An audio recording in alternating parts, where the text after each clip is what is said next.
Every one of us has had to make small talk at some point in our life, whether it be at a social gathering or just a chance encounter when out and about. It can be intimidating for everyone, but especially for introverts.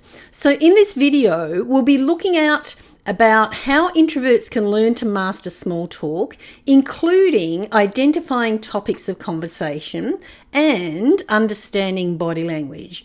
First of all, it's important to understand that small talk is not just about having a conversation with someone. It's also about getting to know them and building connection. If you're an introvert, the idea of small talk may feel especially intimidating. After all, it's about connecting with someone, which may not be your strong suit yet.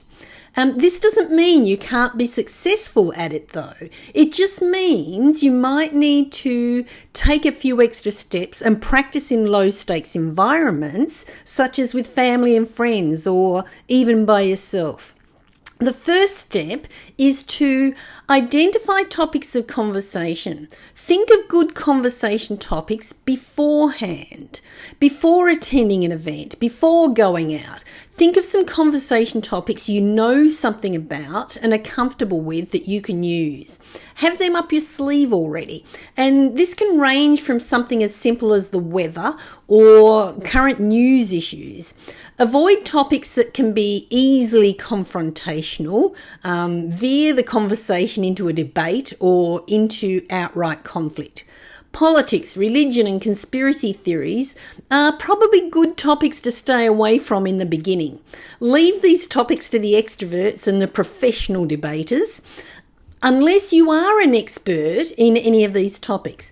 If you're the expert, go for your life, because knowing your topic, whether it's for small talk, writing, speaking, making a video, it makes everything easier. If you're not feeling super confident or you're not an expert in controversial topics, then stick to talking about hobbies, local cafes or holiday destinations that match your lifestyle and budget. Knowing ahead of time what you're comfortable with and knowledgeable to talk about can help you feel more prepared and give you the confidence to start or join a conversation. Let the other person do most of the talking. You don't have to do all the heavy lifting. The best conversations are when one person says something, then the other person says something, and you simply take it in turns to say something. Pay attention to the other person's body language.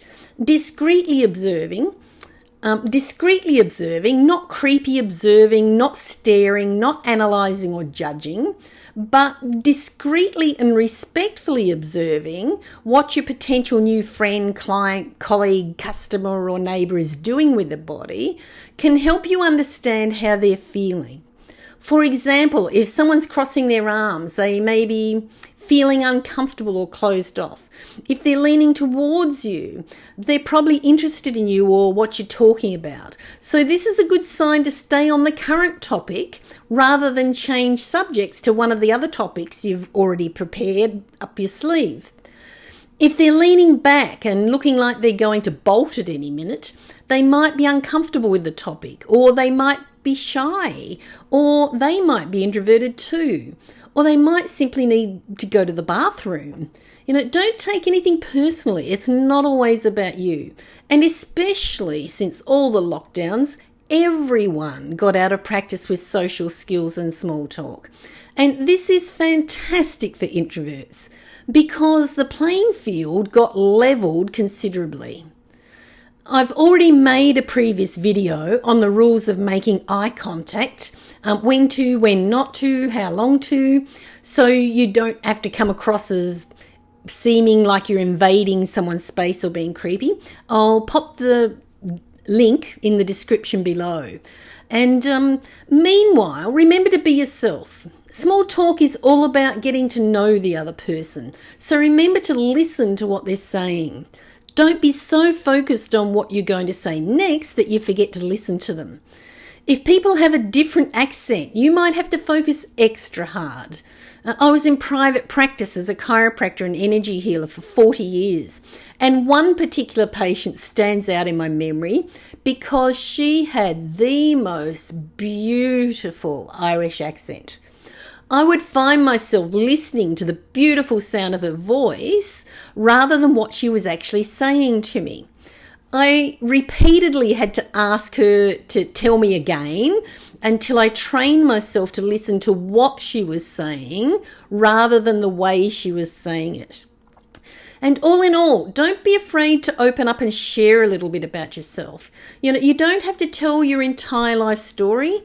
And I suggest blurting out about your childhood traumas is likely to be quite off-putting. So pick your time and place for that. But being open and honest can help you build a connection. Mastering small talk is not the Olympics. Slow and steady will win you the small talk race.